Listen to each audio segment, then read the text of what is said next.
नमोस्तु रामाय सलक्ष्मणाय देव्यै च तस्यै जनकात्मजायै। नमोस्तु रुद्रेन्द्रयमानिलेभ्यो नमोस्तु चन्द्रार्कमरुद्गणेभ्य। नारायण नारायण नारायण नारायण। श्रीमद् वाल्मीकि रामायण अयोध्या कांड 23वां अध्याय कल पूरा हुआ। आज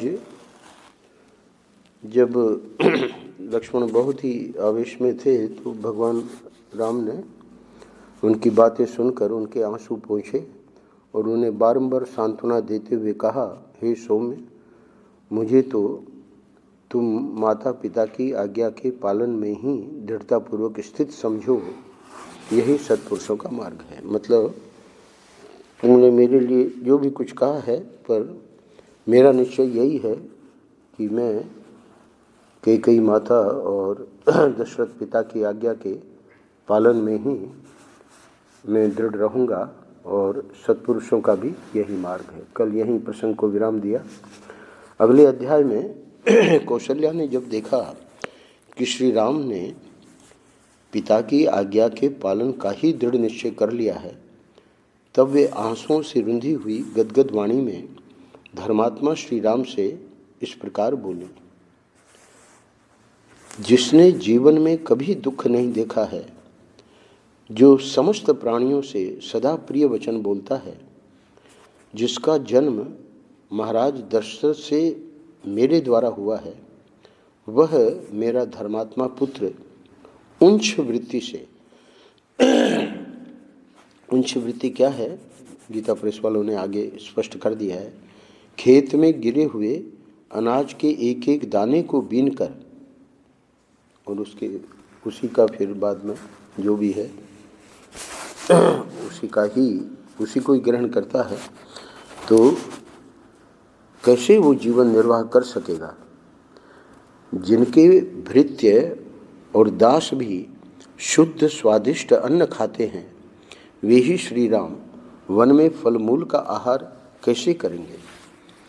जो सद्गुण संपन्न और महाराज दशरथ के प्रिय हैं, उन्हीं ककुस्थ कुलभूषण श्री राम को जो वनवास दिया जा रहा है, इसे सुनकर कौन इस पर विश्वास करेगा, अथवा ऐसी बात सुनकर किसको भय नहीं होगा।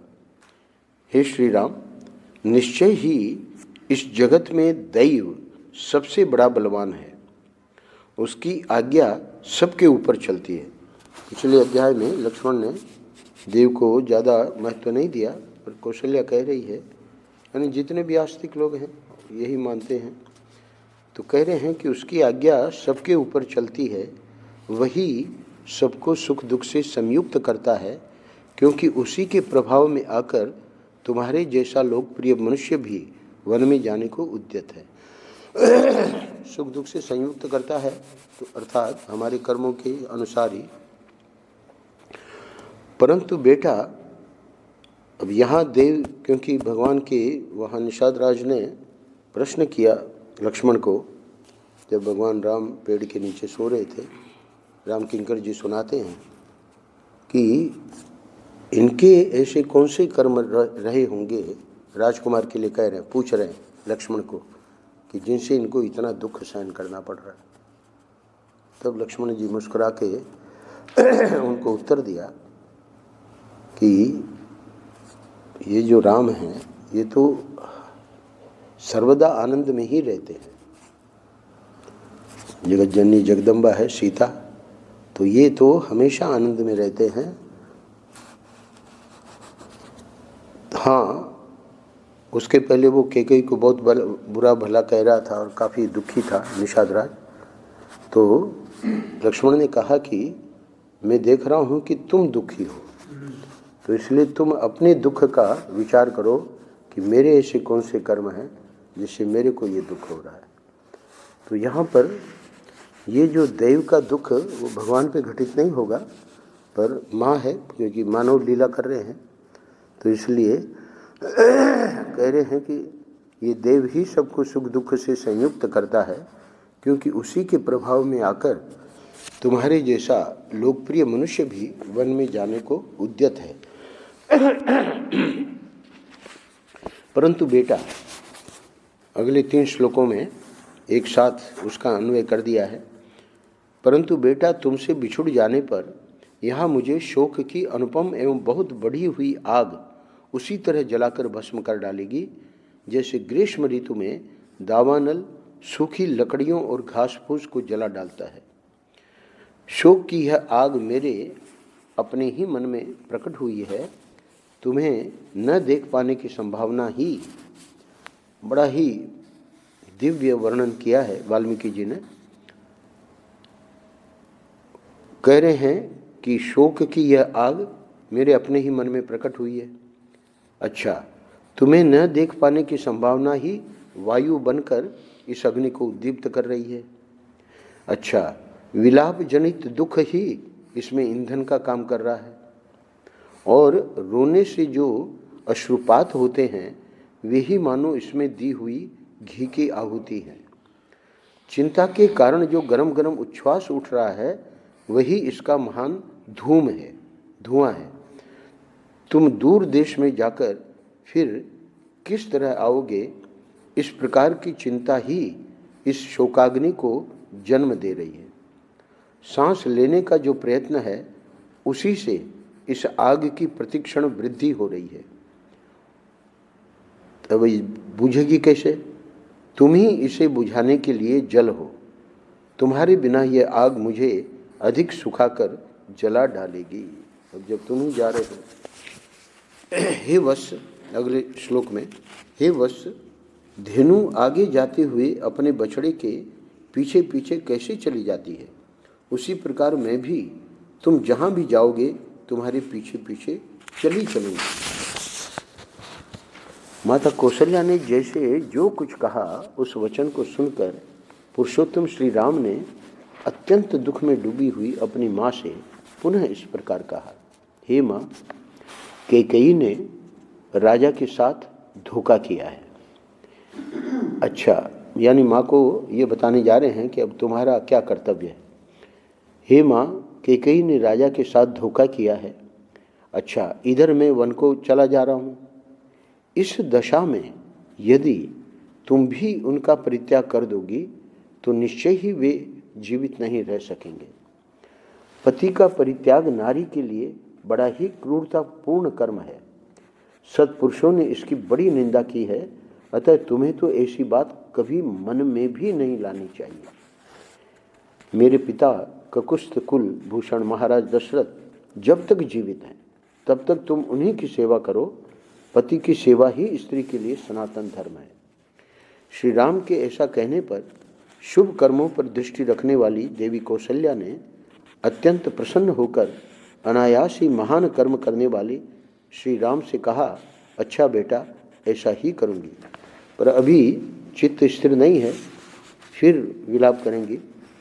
माँ के इस प्रकार स्वीकृति सूचक बात कहने पर धर्मात्माओं में श्रेष्ठ श्री राम ने अत्यंत दुख में पड़ी हुई अपनी माता से पुनः इस प्रकार कहा, हे माँ, पिताजी की आज्ञा का पालन करना मेरा और तुम्हारा दोनों का कर्तव्य है, क्योंकि राजा हम सब लोगों के स्वामी, श्रेष्ठ गुरु, ईश्वर एवं प्रभु हैं। इन 14 वर्षों तक मैं विशाल वन में घूम फिरकर लौट आऊँगा और बड़े प्रेम से तुम्हारी आज्ञा का पालन करता रहूँगा। लौटने के बाद मुझे तुम्हारी ही सेवा में रहना है। कह रहे हैं, उनके ऐसा कहने पर पुत्र वत्सला कौशल्या के मुख पर पुनः आंसुओं की धारा बह चली। वे उस समय अत्यंत आर्त होकर अपने प्रिय पुत्र से बोली, बेटा राम, अब मुझसे इन सौतों के बीच में नहीं रहा जाएगा। हे काकुस्थ, यदि पिता की आज्ञा का पालन करने की इच्छा से तुमने वन में जाने का ही निश्चय किया है तो मुझे भी वनवासिनी हरिणी की भांति वन में ही ले चलो। यह कहकर माता कौशल्या रोने लगी। उन्हें उस तरह रोती, यानी यहाँ दिखा रहे हैं कि कैसे कभी सात्विक भाव आता है तो लगता है कि चलो हम इनका कहना मान ले, फिर तामसिक राजसिक भाव आता है तो फिर वापस व्यक्ति दुखी हो जाता है, फिर वही पुरानी बातें कहने लगता है। तो कहते हैं कि उन्हें इस तरह रोती हुई देख के राम भी रो पड़े।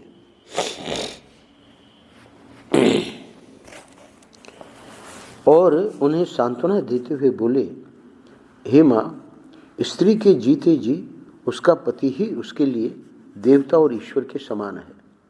महाराज तुम्हारे और मेरे दोनों के प्रभु हैं। यहाँ वाल्मीकि रामायण में दिखाएंगे, वाल्मीकि जी भगवान के द्वारा माँ को देख के, रोते हुए देख के रो पड़ना, आगे सीता के पास जाएंगे तब भी उनका धैर्य समाप्त हो जाएगा। तो ये महर्षि कहा करते थे कि रामचरितमानस में दशरथ जी जानकी के वियोग में अपनी बेटी के मतलब विदाई पे जब रो रहे हैं, तो वहाँ दशरथ जी तो ज्ञानी हैं, चलो भगवान राम तो वो तो स्वयं भगवान हैं, पर वहाँ ये बात गोस्वामी जी ने लिखी है कि ज्ञान की मर्यादा मानो मिट गई। ज्ञान की मर्यादा का अर्थ है कि ज्ञानी को तो रोना नहीं चाहिए, पर महर्षि ने वहाँ कहा है, वो तो गोस्वामी जी उस प्रकार से लिख रहे हैं, गोस्वामी जी को सब पता है कि ये जो रोना है अथवा जो धैर्य खोना है ज्ञानी महापुरुषों का भी, या स्वयं भगवान जो लीला करके दिखा रहे हैं, तो इसको महापुरुष लोग ऐसे ही समझाते हैं कि जैसे एक ज्ञानी और एक अज्ञानी दोनों बैठे हैं और कड़ाके की सर्दी है, तो अगर वस्त्र पर्याप्त नहीं है तो दोनों के शरीर कांपेंगे। ऐसा नहीं है कि ज्ञानी को तो कुछ नहीं होगा और अज्ञानी को, क्यों? क्योंकि ये देह धर्म है। तो ये जो रोना आदि है ये मन का धर्म है। जो आत्मा है तो उस आत्मा से इस प्रकार के जो शरीर द्वारा जो अभिव्यक्ति होती है भावनाओं की, उसका कोई लेना देना नहीं है। आत्मा तो असंग ही है, तो इसलिए उसमें इस प्रकार का शंका नहीं करनी चाहिए। तो ये कहकर जब माता कौशल्या रोने लगी तो उन्हें उस तरह रोती देख श्री राम भी रो पड़े और उन्हें सांत्वना देते हुए बोले, हे माँ, स्त्री के जीते जी उसका पति ही उसके लिए देवता और ईश्वर के समान है। महाराज तुम्हारे और मेरे दोनों के प्रभु हैं। अब समझा रहे हैं माँ को, जब तक बुद्धिमान जगदीश्वर महाराज दशरथ जीवित हैं, जगत के ईश्वर बता रहे हैं उनको, तब तक हमें अपने को अनाथ नहीं समझना चाहिए। भरत भी बड़े धर्मात्मा हैं। वे समस्त प्राणियों के प्रति प्रिय वचन बोलने वाले और सदा ही धर्म में तत्पर रहने वाले हैं। अतः वे तुम्हारा अनुसरण, तुम्हारी सेवा करेंगे। मेरे चले जाने पर जिस तरह भी महाराज को पुत्र शोक के कारण कोई विशेष कष्ट न हो, तुम सावधानी के साथ वैसा ही प्रयत्न करना। कहीं ऐसा न हो कि यह दारुण शोक इनकी जीवन लीला ही समाप्त कर डाले। जैसे भी संभव हो तुम सदा सावधान रहकर बूढ़े महाराज के हित साधन में लगी रहना। उत्कृष्ट गुण और जाति आदि की दृष्टि से परम उत्तम तथा व्रत उपवास में तत्पर होकर भी जो नारी पति की सेवा नहीं करती है, उसे पापियों को मिलने वाली गति यानी नरक आदि की प्राप्ति होती है। जो अन्यान्य देवताओं की वंदना और पूजा से दूर रहती हैं, वह नारी भी केवल पति की सेवा मात्र से उत्तम स्वर्गलोक को प्राप्त कर लेती है। व्रत आदि का इतना महत्व नहीं है, बता रहे हैं, धर्मशास्त्र में पति की सेवा का ज़्यादा महत्व है। अतः नारी को चाहिए कि वह पति के प्रिय एवं हित साधन में तत्पर रहकर सदा उसकी सेवा ही करे। यही स्त्री का वेद और लोक में प्रसिद्ध नित्य सनातन धर्म है। इसी का श्रुतियों और स्मृतियों में भी वर्णन है। हे देवी, तुम्हें मेरी मंगल कामना से सदा अग्निहोत्र के अवसरों पर पुष्पों से देवताओं का तथा सत्कार पूर्वक ब्राह्मणों का भी पूजन करते रहना चाहिए। इस प्रकार तुम नियमित आहार करके नियमों का पालन करती हुई स्वामी की सेवा में लगी रहो और मेरे आगमन की इच्छा रखकर समय की प्रतीक्षा करो। यदि धर्मात्माओं में श्रेष्ठ महाराज जीवित रहेंगे तो मेरे लौट आने पर तुम्हारी भी शुभकामना पूर्ण होगी। श्री राम के ऐसा कहने पर कौशल्या के नेत्रों में आंसू छलक आए। वे पुत्र शोक से पीड़ित होकर श्री रामचंद्र जी से बोली, हे बेटा, मैं तुम्हारे वन में जाने के निश्चित विचार को नहीं पलट सकती। हे वीर, निश्चय ही काल की आज्ञा का उल्लंघन करना अत्यंत कठिन है। काल कहो, देव कहो, सामर्थ्यशाली हे पुत्र, अब तुम निश्चिंत होकर वन को जाओ, तुम्हारा सदा ही कल्याण हो। जब फिर तुम वन से लौट आओगे, उस समय मेरे सारे क्लेश, सब संताप दूर हो जाएंगे। हे बेटा, जब तुम वनवास का महान व्रत पूर्ण करके कृतार्थ एवं महान सौभाग्यशाली होकर लौट आओगे और ऐसा करके पिता के ऋण से उऋण हो जाओगे, तभी मैं उत्तम सुख की नींद सो सकूंगी। हे बेटा रघुनंदन, इस भूतल पर दैव की गति को समझना बहुत ही कठिन है, जो मेरी बात काट कर तुम्हें वन जाने के लिए प्रेरित कर रहा है। हे बेटा, हे महाबाहो, इस समय जाओ, फिर कुशल पूर्वक लौटकर सांत्वना भरे मधुर एवं मनोहर वचनों से मुझे आनंदित करना। हे वत्स, क्या वह समय अभी आ सकता है जबकि जटा वल्कल धारण किए वन से लौटकर आए हुए तुमको फिर देख सकूंगी? अंतिम श्लोक में कहते हैं वाल्मीकि जी, देवी कौशल्या ने जब देखा कि इस प्रकार श्री राम वनवास का दृढ़ निश्चय कर चुके हैं, तब वे परम आदर युक्त हृदय से उनको शुभ सूचक आशीर्वाद देने और उनके लिए स्वस्ति वाचन कराने की इच्छा करने लगी। जब कोई भी विदा होता है तो स्वस्ति वाचन करते हैं, तो उसके लिए वो मन ही मन संकल्प करने लगे कि ब्राह्मणों को बुला के करवाया जाए। तदनंतर अगले अध्याय में, तदनंतर उस क्लेशजनक शोक को मन से निकालकर श्री राम की मनस्विनी माता कौशल्या ने पवित्र जल से आचमन किया। फिर वे यात्रा कालिक मंगल कृत्यों का अनुष्ठान करने लगी। इसके बाद वे आशीर्वाद देती हुई बोली, हे रकुल भूषण, अब मैं तुम्हें रोक नहीं सकती। इस समय जाओ, सत्पुरुषों के मार्ग पर स्थिर रहो और शीघ्र ही वन से लौट आओ। हे रकुल सिंह, तुम नियम पूर्वक प्रसन्नता के साथ जिस धर्म का पालन करते हो, वही सब ओर से तुम्हारी रक्षा करे। अब करीब यहाँ तीसरा श्लोक है, 25वें श्लोक तक पूरा जितने प्रकृति में देवी देवता सबके लिए वो आह्वान करेगी कौशल्या माँ की इनकी रक्षा होवे वन में। हे बेटा, देवस्थानों और मंदिरों में जाकर तुम जिनको प्रणाम करते हो, वे सब देवता महर्षियों के साथ वन में तुम्हारी रक्षा करें। तुम सद्गुणों से प्रकाशित हो। बुद्धिमान विश्वामित्र जी ने तुम्हें जो जो अस्त्र दिए हैं, वे सब के सब सदा सब ओर से तुम्हारी रक्षा करें। हे महाबाहु पुत्र, तुम पिता की शुश्रूषा, माता की सेवा तथा सत्य के पालन से सुरक्षित होकर चिरंजीवी बने रहो।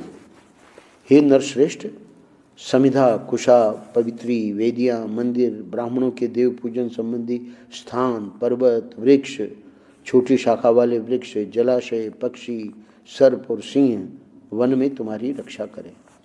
साध्य, विश्वेदेव तथा महर्षियों सहित मरुदगण तुम्हारा कल्याण करें। धाता और विधाता तुम्हारे लिए मंगलकारी हों। पूषा, भग और अर्यमा तुम्हारा कल्याण करें। वे इंद्र आदि समस्त लोकपाल, छहों ऋतुएं, सभी मास, संवत्सर, रात्रि, दिन और मुहूर्त सदा तुम्हारा मंगल करें। काल को चेतन माना गया है वैदिक सनातन धर्म में। उनका जो अधिष्ठाता देवता है वो भी तुम्हारी रक्षा करे। हे बेटा, श्रुति, स्मृति और धर्म भी सब ओर से तुम्हारी रक्षा करें। भगवान स्कंददेव, सोम, बृहस्पति, सप्तर्षिगण और नारद, ये सभी सब ओर से तुम्हारी रक्षा करें।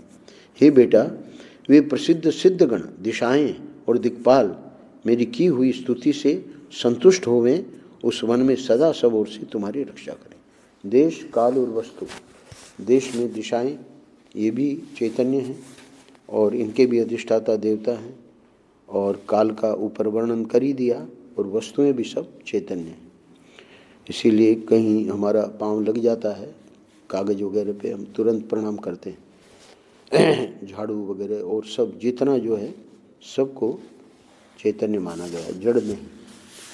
समस्त पर्वत, समुद्र, राजा, वरुण, द्युलोक, अंतरिक्ष, पृथ्वी, वायु, चराचर प्राणी, समस्त नक्षत्र, देवताओं सहित ग्रह, दिन और रात तथा दोनों संध्याएं, ये सब के सब वन में जाने पर सदा तुम्हारी रक्षा करें। 6 ऋतुएं, अन्यान्य मास, संवत्सर, कला और काष्ठा, ये सब तुम्हें कल्याण प्रदान करें। मुनि का वेश धारण करके उस विशाल वन में विचरते हुए तुझ बुद्धिमान पुत्र के लिए समस्त देवता और दैत्य सदा सुखदायक हों। हे बेटा, तुम्हें भयंकर राक्षसों, क्रूर कर्मा पिशाचों तथा समस्त मांस भक्षी जंतुओं से कभी भय न हो। वन में जो मेढक या वानर, बिच्छू, डांस, मच्छर, पर्वतीय सर्प, कीड़े होते हैं, वे उस गहन वन में तुम्हारे लिए हिंसक न हो। हे पुत्र, बड़े बड़े हाथी, सिंह, व्याघ्र, रीछ, दाढ़ वाले अन्य जीव तथा विशाल सींग वाले भयंकर भैंसे वन में तुमसे द्रोह न करें। हे वत्स, इनके सिवाय जो सभी जातियों में नरमांस भक्षी भयंकर प्राणी हैं, वे मेरे द्वारा यहाँ पूजित होकर वन में तुम्हारी हिंसा न करें। हे बेटा राम, सभी मार्ग तुम्हारे लिए मंगलकारी हों, तुम्हारे पराक्रम सफल हों तथा तुम्हें सब संपत्तियां प्राप्त होती रहें। तुम सकुशल यात्रा करो। तुम्हें आकाशचारी प्राणियों से, भूतल की जीव जंतुओं से, समस्त देवताओं से तथा जो तुम्हारे शत्रु हैं उनसे भी सदा कल्याण प्राप्त होता रहे। हे श्री राम, शुक्र, सोम, सूर्य, कुबेर तथा यम, ये मुझसे पूजित हो दंडकारण्य में निवास करते समय सदा तुम्हारी रक्षा करें।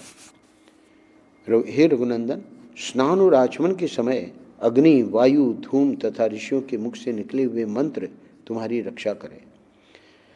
समस्त लोकों के स्वामी ब्रह्मा, जगत के कारणभूत परब्रह्म, ऋषिगण तथा उनके अतिरिक्त जो देवता हैं, वे सब के सब वनवास के समय तुम्हारी रक्षा करें। यहाँ 25वां श्लोक पूरा होता है। अब आगे वर्णन करते हैं। ऐसा कहकर विशाल लोचना यशस्विनी रानी कौशल्या ने पुष्पमाला और गंध आदि उपचारों से तथा अनुरूप स्तुतियों द्वारा देवताओं का पूजन किया। उन्होंने श्री राम की मंगल कामना से अग्नि को लाकर एक महात्मा ब्राह्मण के द्वारा उसमें विधि पूर्वक होम करवाया। श्रेष्ठ नारी महारानी कौशल्या ने घी, श्वेत पुष्प और माला, समिधा तथा सरसों आदि वस्तुएं ब्राह्मण के समीप रखवा दी। पुरोहित जी ने समस्त उपद्रवों की शांति और आरोग्य के उद्देश्य से विधि पूर्वक अग्नि में होम करके हवन से बचे हुए हविष्य के द्वारा होम की वेदी से बाहर 10 दिशाओं में इंद्र आदि लोकपालों के लिए बलि अर्पित की। जैसे अपने यहाँ होता है, तो ये बड़ा विधि विधान से कौशल्या ने करवाया। तदनंतर स्वस्ति वाचन के उद्देश्य से ब्राह्मणों को मधु, दही, अक्षत और घृत अर्पित करके वन में श्री राम का सदा मंगल हो, इस कामना से कौशल्या जी ने उन सबसे स्वस्त्ययन संबंधी मंत्रों का पाठ करवाया। इसके बाद यशस्विनी श्री राम माता ने उन विप्रवर पुरोहित जी को उनकी इच्छा के अनुसार दक्षिणा दी और श्री रघुनाथ जी से इस प्रकार कहा। क्या कहा? वृत्रासुर का नाश करने के निमित्त सर्वदेव वंदित सहस्र नेत्रधारी इंद्र को जो मंगलमय आशीर्वाद प्राप्त हुआ था, वही मंगल तुम्हारे लिए भी हो।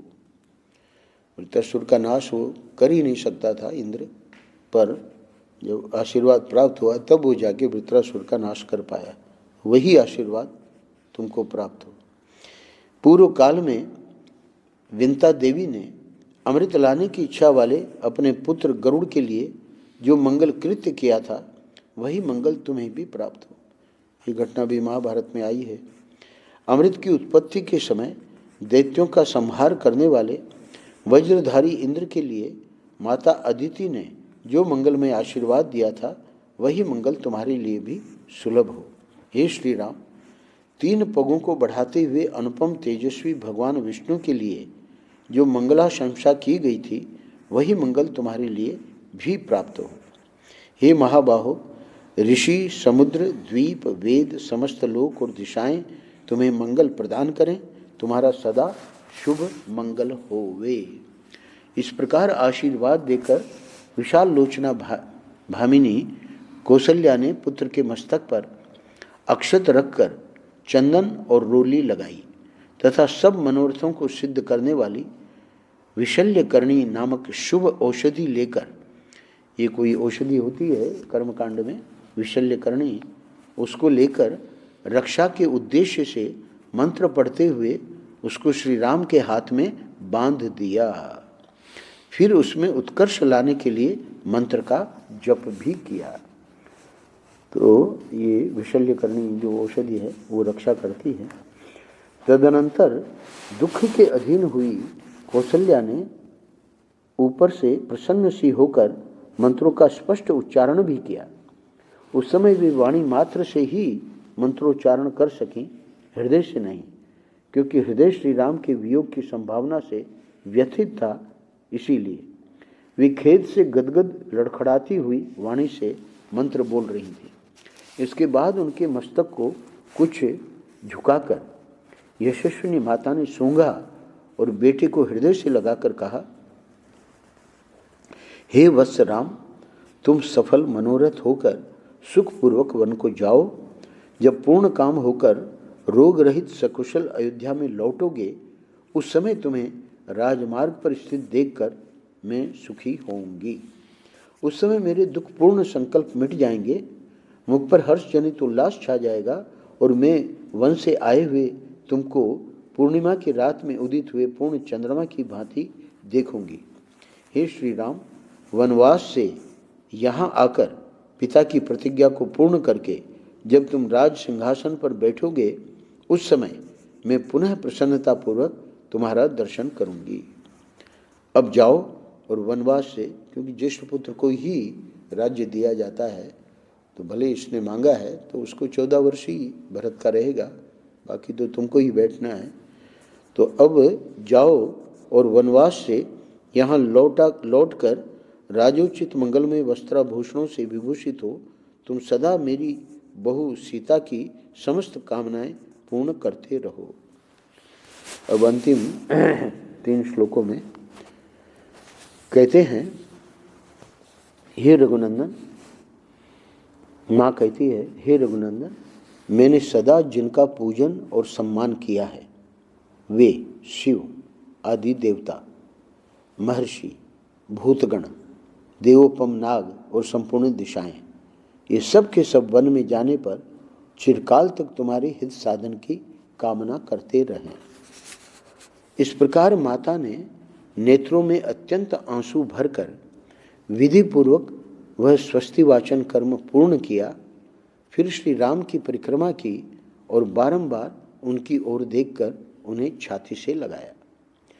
देवी कौशल्या ने जब श्री राम की प्रदक्षिणा कर ली, तब महायशस्वी रघुनाथ जी बारंबार माता के चरणों को दबाकर प्रणाम करके माता की मंगल कामना जनित उत्कृष्ट शोभा से संपन्न होकर सीता जी के महल की ओर चल दिए। अब अगले अध्याय में बताएंगे। अभी सीता को कुछ पता नहीं है और ये जाके कैसे क्या करते हैं इसका वर्णन 26वें अध्याय में कल होगा। नारायण नारायण नारायण नारायण।